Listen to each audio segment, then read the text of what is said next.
La convergence économique vers le club des pays riches et développés est généralement mesurée par le niveau de PIB par habitant, qui chaque année nécessairement doit progresser. C'est ce qu'on appelle la croissance. La Calédonie en 2007 se situe dans les régions françaises entre la Basse-Normandie et la Picardie, en termes de PIB par habitant. Cette situation a beaucoup évolué. En 1960, le niveau de vie sur le Caillou était 2 fois moins élevé que celui de la métropole. Aujourd'hui, la Nouvelle-Calédonie a atteint la moyenne des régions françaises, avec près de 4% de croissance par an. Mais la question est maintenant de savoir comment continuer à avoir de la croissance de manière durable en respectant les équilibres du pays. Regardons quels sont les ingrédients pour que la croissance puisse exister. Tout d'abord, toute richesse est produite grâce au travail des hommes et des femmes, mais aussi grâce au capital qui est nécessaire pour avoir des outils pour produire. La théorie économique nous dit que la combinaison des deux, travail et capital, qu'on appelle facteur de production, est nécessaire pour créer de la richesse.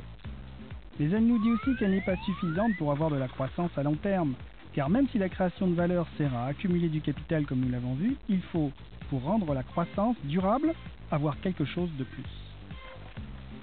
Tout d'abord, du progrès technique et de l'innovation, mais aussi l'amélioration du savoir-faire par la formation et l'organisation du travail en général. Et enfin, l'ouverture par le commerce et les échanges économiques et intellectuels. L'ensemble de ces 3 points combinés correspond à ce qu'on appelle la productivité globale des facteurs. Mais les économistes se sont aperçus que la théorie ne pouvait pas tout expliquer dans la réalité. En particulier, pourquoi certains pays asiatiques ont de la croissance sur le long terme alors qu'en même temps, d'autres pays africains n'y arrivent pas.